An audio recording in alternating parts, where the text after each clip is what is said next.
जय श्री राम दोस्तों, आप सभी को हमारे YouTube channel knowledge for you में स्वागत है। माघ महात्म्य त्रयोविंश अध्याय। श्री गणेशाय नमः।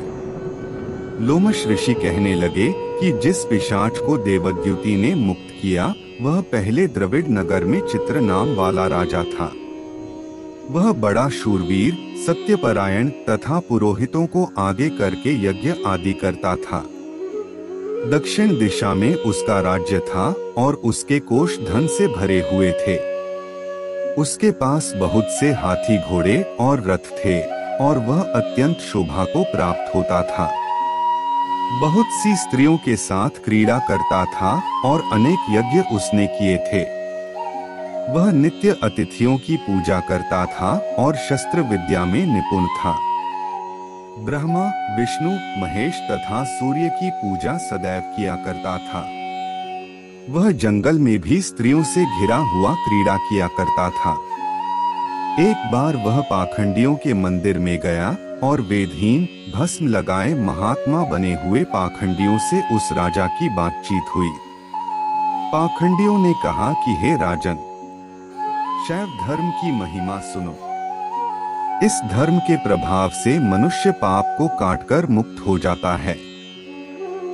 सब वर्णों में शैव मत ही मुक्ति देने वाला है। शिव की आज्ञा के बिना दान, यज्ञ और तपों से कुछ नहीं बनता। शिव का सेवक होकर भस्म धारण करने, जटा रखने से ही मनुष्य मुक्त हो सकता है। जटा धारण करने तथा भस्म लेपन से ही मनुष्य शिव के समान हो जाता है। इसके बराबर कोई पुण्य नहीं है। जटा, भस्म धारण किए हुए सभी योगी शिव के सदृश होते हैं। अंध, जड़, नपुंसक तथा मूर्ख सब जटा से ही पहचाने जाते हैं। शूद्र वर्ण के शैव भी पूजनीय हैं। विश्वामित्र क्षत्रिय होकर तप से ब्राह्मण हो गए, वाल्मीकि चोर होकर उत्तम ब्राह्मण हो गए। अतएव शिव पूजन में किसी बात का विचार नहीं है। तप से ही ब्रह्मत्व प्राप्त होता है, जन्म से नहीं। इस कारण शैव का दर्शन उत्तम है तथा शिव के सिवाय दूसरे देवता का पूजन न करें। शिव तपस्वी को विष्णु का त्याग करना चाहिए। विष्णु की मूर्ति का पूजन नहीं करना चाहिए। विष्णु के दर्शन से शिव का द्रोह उत्पन्न होता है और शिव के द्रोह से रौरवादी नरक मिलते हैं। इसी से भवसागर से पर होने के लिए विष्णु का नाम भी नहीं लेना चाहिए। शिव भक्त निशंक होकर जो शिव से प्रेम करता है वह कैलाश में वास करता है, इसमें कुछ संदेह नहीं। इस धर्म का पालन करने वालों का कभी नाश नहीं होता। इस पाखंडी के से वचन सुनकर राजा ने मोह में आकर उनका धर्म ग्रहण कर लिया और वैदिक धर्म को त्याग दिया। वह श्रुति, स्मृति और ब्राह्मणों की निंदा करने लगा।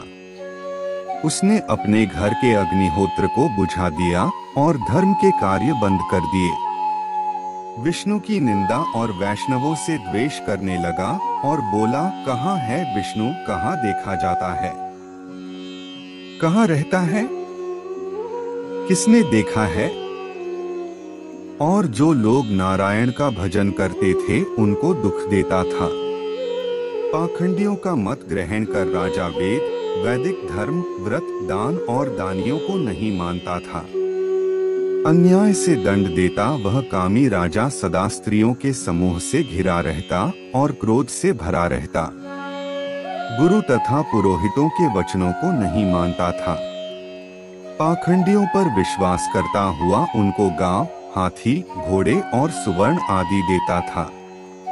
उनके सब कार्य करता, भस्म धारण करता और मस्तक पर जटा रखता था और जो कोई विष्णु का नाम लेता उसको मृत्यु का दंड दिया जाएगा, यह ढिंढोरा उसने पिटवा दिया था।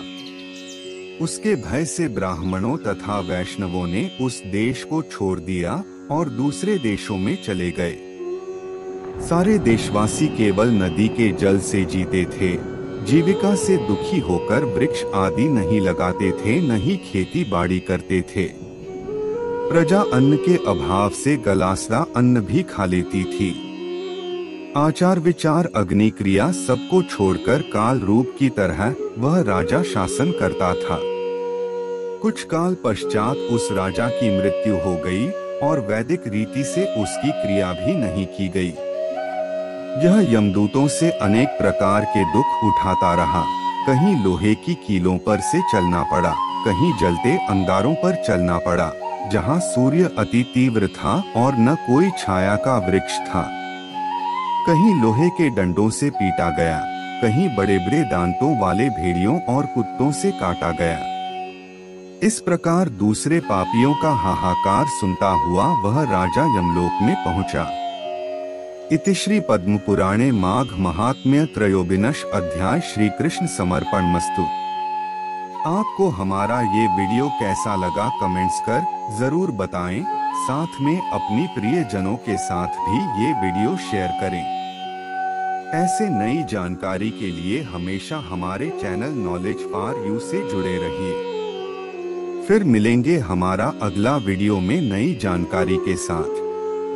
तब तक के लिए आज्ञा दें। नमस्कार।